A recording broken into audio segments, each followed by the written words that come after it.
Welcome to another episode of Raven Conversations. I'm Joe Seamandel, State Public Affairs Officer for the Washington National Guard. And today I'm joined by two members of the 194th Intelligence Squadron, Senior Airman DeMar Smiles. He's a geospatial analyst over there. Yep. He's been there for about 3 years now. Yes. Yep. He also worked at SeaTac as a safety manager. Yes. Correct. And then Airman First Class Taylor Herman, who is a targeting analyst. Yep. You've been there about 3 years as well. Yep. And if you remember, if you go way back, I think about 2 years ago, we wrote a story about you playing professional football. Yep. And so that was we were kind of talking prior, and that's how I remember you. So. I appreciate you guys joining us and talking about your unit. Happy to be here. Yeah. We'll start with you. Kind of just quick background on yourself and go from there. Absolutely, yeah. So I enlisted back in 2020, right at the start of COVID. Before that, I was a police officer for about 8 years. Did some law enforcement work down in St. Louis, did some in Arizona, then came up this way.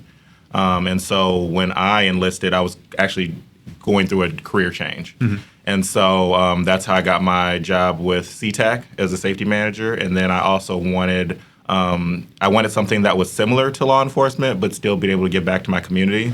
So I didn't know anything about the Guard, didn't even know it existed. And then I just so happened, it was just knowing somebody. Somebody said, "Hey, have you ever thought about going into the Guard?" And I was like, you mean like the National Guard? And they're like, no, there's a difference. There's like an Air Guard and an Army, National Guard. And so eventually that led me into this role with the Air Guard here. So, yeah, and why did you choose Intel? I chose Intel because, number one, I wanted something completely different than I had seen in my civilian world. And then, number two, I really wanted to see what it was like to go through the process of having a security clearance. I just wanted to see. I was like, would I even make the cut for that, I had done the law enforcement kind of, and it's a little bit different. Mm-hmm. But I said, you know what? Number one, I wanted to see something completely different, and number, I want a challenge. Yeah. And that was what was available, and that gave me that ability to do that. Yeah. What about you there, Airman? So I've been in for about 3 years as well. I joined about 6 months after he did in 2020. I come from basically the corporate world, so previously in commercial real estate, for a few companies, business analyst kind of stuff. And I also wanted a career change. I wanted to go into Intel for a long time. It just seemed like a very interesting thing to me. And a good friend of mine actually is an officer with Security Forces Squadron here at the wing. And I knew her, and I was like, "Oh, you're in the military, huh? Like, you have to take orders." And she's like, "No, it's actually pretty sweet. Like, come try the Guard. Like, come meet my commander." So she kind of introduced me to it. And I'm like, wow, the people here are normal people. They're not like, hoo-ah, like military kind of people. So I experienced that, and I said, yeah, I'm going to try Intel with the military. And because it's drill status, basically, so I could just do it one time, like a month, essentially. And then if I don't like it, I can just do my 6 years and then get out. But I absolutely love it here. Been in for about 3 years now.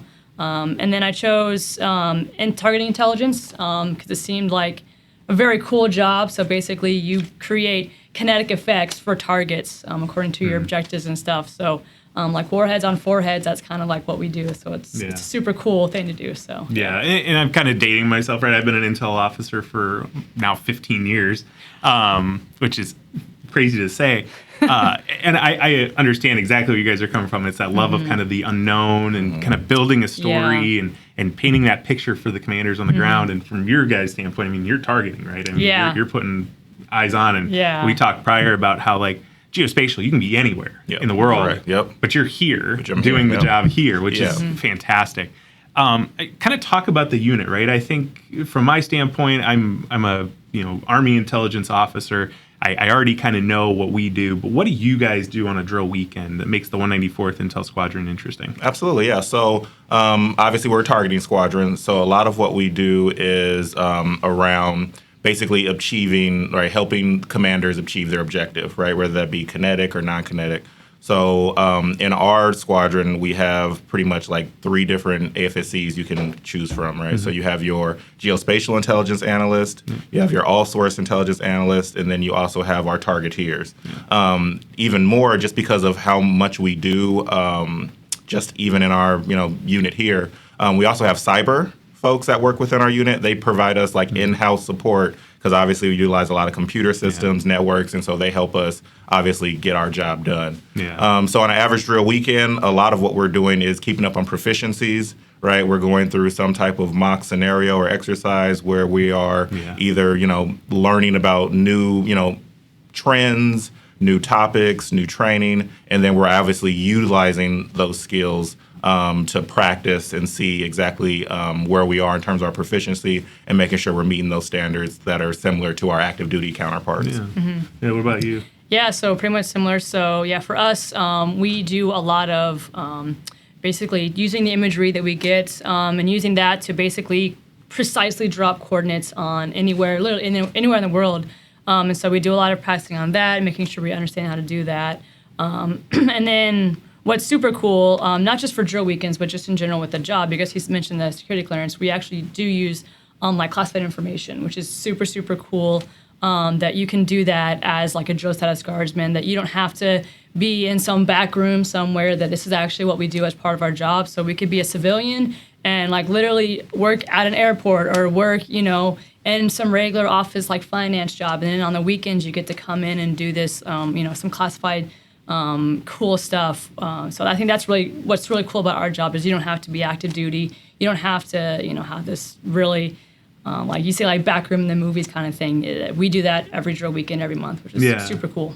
Yeah, and it kind of goes to my next question, right? And we always talk about that citizen airman or citizen soldier type thing. Mm-hmm. What is it that about the Guard that has made you've been able to carry over into your civilian careers? Yeah, so for me, a lot of what I do is analytical, right? So it's looking at information and basically being able to paint a picture and utilize information to obviously make well-informed, data-driven decisions. That translates perfectly to my job, obviously working in safety at the airport, because we're doing the same thing, right? We're collecting information, we're writing reports, we're briefing those reports on leadership, and they're making data-informed decisions based off of the work that we have done on the ground. So it's the exact same thing, right? You got to have those analytical skills. You got to have that attention to detail. All of those things help enhance my job when I go back. And I'm so thankful for it, being able to take both of those skills and learn that the same training we get here, same leadership type of training, same kind of, onboarding training, that same stuff applies to my civilian career. And so it just helps me be a better, civilian. And then my civilian career helps me be a better airman here. So it's perfect. Yeah. And like right now, so with being in the Intel Squadron, we're part of the bigger intelligence community within the country. And so I've actually used that connection, used my intel to actually transition to a civilian side intel job. So I'm kind of in the process right now. So not only do we learn skills that are, transfer very well to the civilian world, it opens up opportunities for us because we make these connections as part of the squadron, as part of what we do in our normal day-to-day job.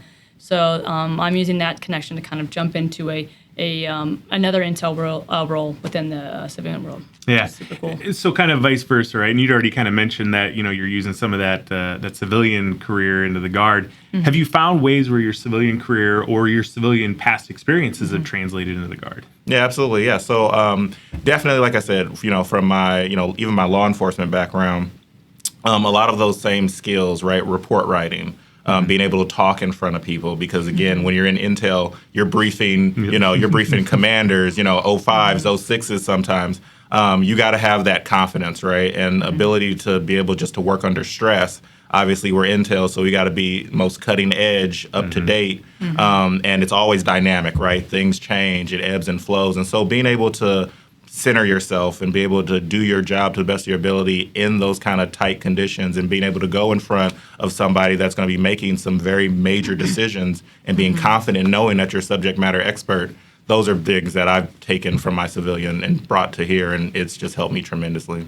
Yeah, and I was in previous role as a business operations analyst, so a lot of what we do is, again, analyzing, using numbers, using figures, using kind of digging into cases. So like surface level, we see this is what's going on, but then you dig into it and you break it down, and learning how to do those things in the civilian world has really helped with the intel. So being able to look at the whole picture, like you said, we're part of the big picture here. We're part of the entire, like the defense of the nation, right? So taking things in the civilian world, being able to break them down piece by piece and then solve those problems like a puzzle piece translates. It's not the same situation, obviously, but it translates well to the military, being able to do that and then put together a presentation, put together a brief, being confident in what you're saying, knowing what it is that you're saying. So being able to be that expert in something in the civilian world, you know what it feels like to be an expert, and then using that and like, okay, now I'm an expert in targeting, I'm an expert in munitions, weaponeering, all that kind of stuff. I think it's almost a direct translation to how we perform our jobs in the military side as well. Yeah. So for those folks at home that are watching this and they're like, hey, you know, I've always thought about maybe joining the military, but I just don't know what I would want to do, or is it for me kind of thing? Give them that kind of that recruiting pitch you'd give somebody. Yeah, absolutely. Yeah. So I would say, particularly for what we do in our mission, if you enjoy, number one, like the way I always tell people, my job, I play Where's Waldo. That's my job here in the Guard. I play Where's Waldo. I'm looking at pictures and I'm being able to paint a picture and tell what exactly is on that picture. So if you like that type of stuff, if you like doing research, if you like analytics, if you like debating, because again, when it comes to intel, it's not always black and white. Yep. Sometimes there are large portions of gray, and being able to make those analytical decisions requires me having to debate with somebody who may have 15 years of experience, but I have the most up-to-date knowledge because I just saw it.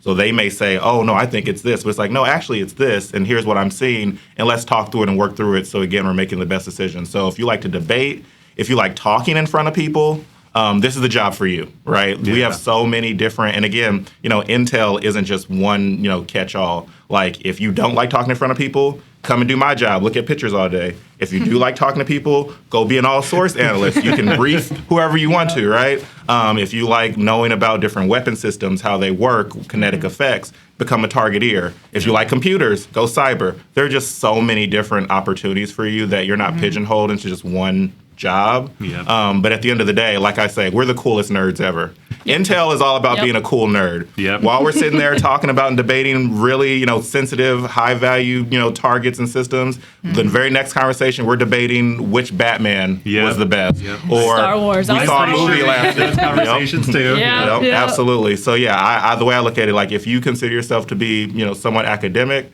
or like I said, a little bit nerdy, we're the coolest nerds you can find. So come bring your experiences to us. We'll shape you into a terrific airman, and we'll take your experiences and help us to be better as well. Yeah. And so to add on that, so one of the things for me was being a female in the military, because you know, you see it's mostly like a boys club. It's a lot of men. But what I found in the Guard is there are so many, even like leaders, high top leaders. Our chief master sergeant of our squadron is a female. Like seeing females in those top positions. We have a major who's a female as well. And when I came in, our commander was actually a woman as well. So I'm looking at the squadron saying, there's a lot of women doing a lot of really cool freaking things here in the squadron. Yeah. And to me, that was like, okay, like I can fit in here. I can do my job. It's not like you walk in and you have to like earn your respect. Like you walk in and they respect you because you are an airman, you are an analyst. Like they respect everybody regardless, which I think is super cool.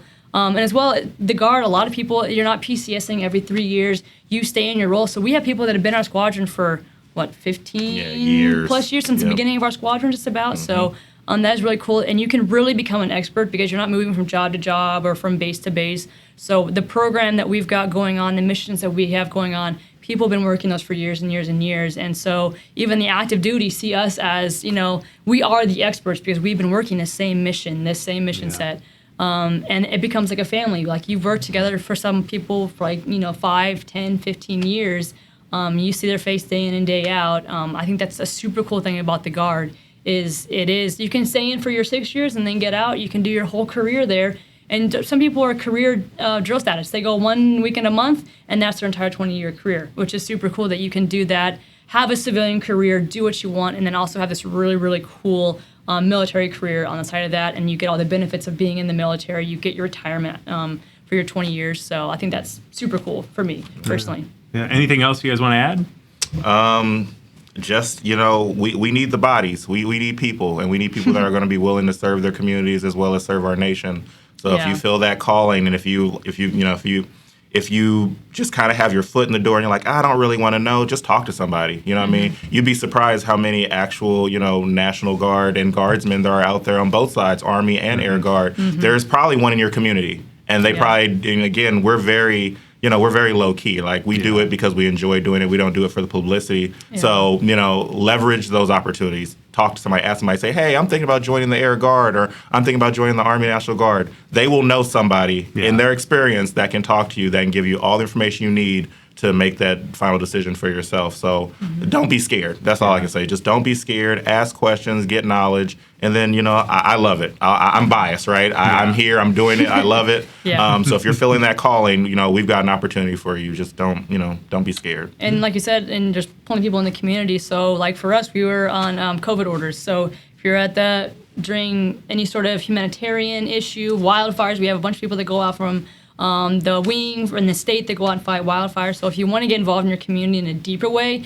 not just serving a federal mission, but also the state missions, this is a great place because you can get that exposure and get that experience in your community as well as on the federal missions. Yeah. So, yeah. No, exactly. You guys are exactly right on that one. If you're interested in learning more about what the 194th Intel Squadron does, we can definitely put the information in the notes. If you like the video, give us a like. If you've got some questions about the squadron and want to know more, throw it in the comments, and make sure to subscribe to the channel for future videos. Thanks for coming Thanks, out. sir. We appreciate that. Yeah. Thank you. Appreciate that.